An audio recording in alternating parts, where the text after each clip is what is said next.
변호사의 세무사 자격 자동 취득 조항을 삭제한 개정 세무사법 조항에 대해 헌법재판소가 위헌 소지가 있는지 한 번 더 판단합니다. 헌법소원 청구인은 로스쿨에서 조세법 위주로 공부했던 제10회 변호사 시험 합격생 새내기 변호사라고 하는데요. 막상 로스쿨을 졸업하니 세무사법이 개정되면서 덜컥 변호사는 조세 업무를 할 수 없게 된 상황이 돼버려 헌재의 판단을 다시 받고자 이번 헌법소원을 청구했다는 게 청구인의 말입니다.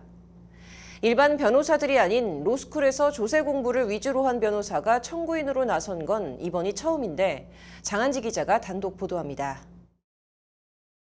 로스쿨에서 조세 공부를 전문적으로 한 변시 10회 A 새내기 변호사가 헌법소원 청구인 자격으로 나섰습니다. 조세법 특성화 로스쿨에 입학한 A 변호사는 학교에서 조세법 수업을 듣고 조세법 전문과정 인증을 받았습니다. 이후 제10회 변시 선택 과목에서 조세법을 선택해 시험을 치렀지만 세무사법 개정으로 조세 업무를 할 수 없게 된 상황을 맞닥뜨리게 됐습니다. 세법 수업도 많이 듣고 있고 당연히 장래를 이제 세무사 자격을 같이 따는 걸 염두에 두고 이제 조세 쪽 분야를 원하고 있는데 이제 그런데 이제 그런 것들 그 분들을 전혀 고려함이 없이 그냥 바로 그냥 개정 후 뭐 한 달도 안 돼서부터 그걸 적용하다 보니 1961년 9월 제정된 세무사법은 제3조 세무사의 자격조항 제3항에 변호사 자격을 취득한 자를 규정했습니다. 하지만 지난 2017년 12월 세무사법이 개정되면서 3항이 삭제됐습니다. 사시나 변시에 합격해 변호사 자격을 취득하면 자동으로 세무사 자격을 취득하던 조항이 사라진 겁니다. 이에 따라 2018년 7회 변시 합격자부터는 선배 변호사들이 자동으로 취득하던 세무사 자격을 후배들은 더 이상 자동 취득할 수 없게 됐습니다. 로스쿨 1학년 재학 때 이제 법이 개정이 됐거든요. 조세법 로스쿨에 들어와서 이제 세무 학회 활동도 하고 이제 조세법도 듣고 이제 그렇게 계획을 짜고 있는데 그게 갑자기 그냥 없어져 버린 거거든요. 만약에 그런 게 없으면 를 안 갈 사람도 있을 거고.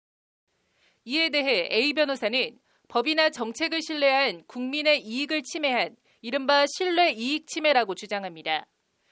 신뢰 이익은 어떤 법률 행위가 무효로 됐을 때 그 당사자가 무효인 법률 행위를 유효라고 믿었기 때문에 입은 손해를 말합니다.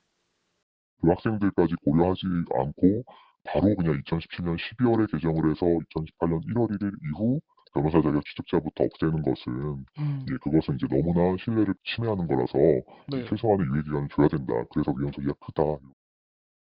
A 변호사의 헌법소원 청구서를 받아든 헌법재판소는 지난달 24일 청구를 받아들여 위헌 여부 판단 심판대에 올렸습니다.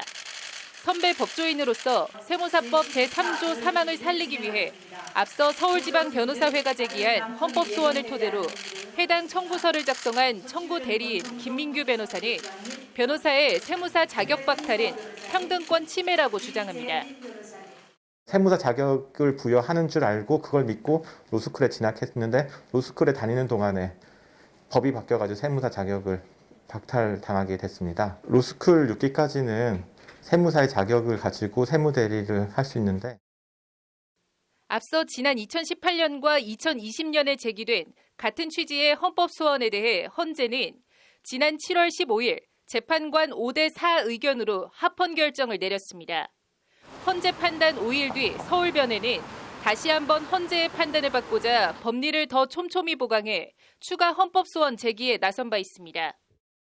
이는 명백히 세무사법의 위헌성을 간과한 결정이며 과반의 헌법재판관에 의하여 이미 확인된 위헌성을 토대로 앞으로도 세무사법의 위헌성과 부당성을 계속하여 다툴 것입니다. 세무사법 개정안이 또 한 번 헌재 판단을 받게 된 것에 대해 세무사단체는 이미 합헌이 나온 상황이라며 곤란한 상황을 자처하고 있다고 지적했습니다. 헌법소원에 대한 많은 지금 그 세무사법에 대한 내용이 이제 재판소에 올라가서 여러 가지 사안에 대해서 지금 뭐 어떤 내용을 확인하고 여러 가지 사안에 합헌도 나오고 이랬는데 자꾸 이런 부분들을 계속 하다는 거는 좋게 해결할 수 있는 부분도 계속 지금 어렵게 만드는 것 같고요. 이에 대해 이미 세무사 자격을 취득한 선배 변호사들은 세무 업무는 원래 변호사의 의무였다며 이를 다시 되찾는 것이라고 강한 어조로 맞섰습니다. 세무사의 업무를 뺏어오는 게 아니고 마치 기득권인 양 이렇게 포장되고 있지만 원래부터 변호사의 업무였다는 것이죠. 당시 1960년대에 제정이 됐었습니다. 그리고 그때 첫 번째 조항으로 다음에 자는 세무사의 자격이 있다고 하고 첫 번째가 변호사가 들어가 있었어요. 한편 대한변호사협회는 세무회계실무연수를 개최하는 등 변호사의 세무사 자격을 되찾기 위한 행보에 나섰고 관련해서 세무사 고시회 측은 편법적인 방법이라고 목소리를 높였습니다. 세무사와 변호사 간 끝날 듯하면서 끝나지 않는 직역 갈등, 사라진 세무사법 제3조 사망에 대해 헌재가 이번에는 어떤 판단을 내릴지 주목됩니다. 법률방송 장한지입니다.